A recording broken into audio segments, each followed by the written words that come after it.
ẹ kú dédé àsìkò yìí èyí làwọn ìròyìn tó jẹyọ nínú ìwé ìròyìn The Matrix lónìí ọjọ́rú ọgbọ̀njọ́ oṣù keje ọdún 2025 Ẹniọlá Sàlíù lórúkọ mi. Pẹ̀lú bí orílẹ̀-èdè Nàìjíríà ṣe ń kojú ìṣòro àti ìpèníjà lágbọn ètò ààbò, olùbádámọ̀ràn pàtàkì lórí ọ̀rọ̀ ètò ààbò Nuhu Ribadu àti olórí iléeṣẹ́ ológun lórílẹ̀-èdè yìí Ọ̀gágun Christopher Musa ti ṣàlàyé àwọn ètò tó wà nílẹ̀ láti kojú ìṣòro ètò ààbò. Ribadu ní àwọn ti dá àwọn tó fẹ́ pín orílẹ̀-èdè Nàìjíríà lọ́wọ́ kọ́.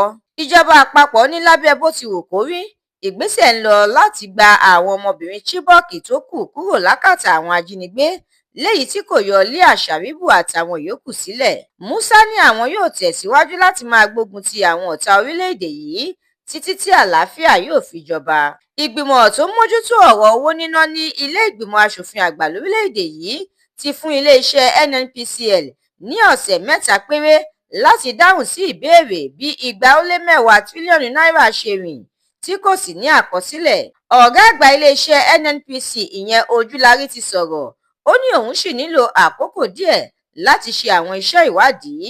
Lágbọn òṣèlú, Babachir Lawal ní ó ṣe pàtàkì fún àwọn gómìnà lápá àríwá orílẹ̀-èdè yìí láti darapọ̀ mọ́ ẹgbẹ́ òṣèlú ADC tí wọ́n bá fẹ́ jáwé olúborí nínú ètò ìdìbò ọdún 2027.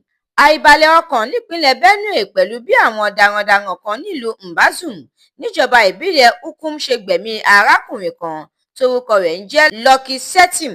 Orílẹ̀-èdè Nàìjíríà àtàwọn orílẹ̀-èdè míì tó fi mọ́ àjọ ìṣọ̀kan àgbáyé ti pè fún ìfọwọ́sowọ́pọ̀ àti àjọṣepọ̀ tó gúnmọ́ láti kọjú ìjà sí ìṣòro ọ̀wọ́n gógó oúnjẹ lágbàáyé àti lápá ilẹ̀ adúláwọ̀. Àjọ ẹ̀ṣọ́ aláàbò lẹ́nu ìloro ìyẹn Nigeria Customs Service ti pe àwọn arìnrìn-àjò ọmọ orílẹ̀-èdè Nàìjíríà ṣàkíyèsí láti dẹ́kun títàpá sí òfin ìrìnnà eléyìí tí orílẹ̀-èdè Amẹ́ríkà fi lélẹ̀ pẹ̀lú bí ìròyìn bí àwọn ọmọ Nàìjíríà ṣe ń ṣi ìlànà ètò ìrìnnà lọ sórílẹ̀-èdè náà lò. Àjọ Securities and Exchange Commission (SEC) ti figbeta lórí ìlànà ìṣàkóso ilé-iṣẹ́ ètò ìgbafẹ́ ìyẹn Tourist Company of Nigeria.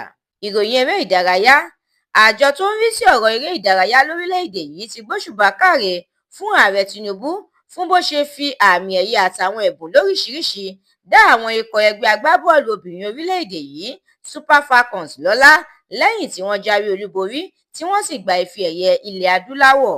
Ẹ̀kúnrẹ́rẹ́ àwọn ìròyìn yìí àtàwọn ìròyìn míì lẹ́ ò láǹfààní láti jẹ̀gbádùn tẹ́ ẹ bá darapọ̀ tẹ́ ẹ sì tẹ̀lé The Matrix lórí Facebook, Instagram, TikTok, YouTube àti X. Àdúrà mọ́mi Balógun ló ṣe òǹgbùfọ̀ ìròyìn yìí. Ẹniọlá Sàlíù lórúkọ mi.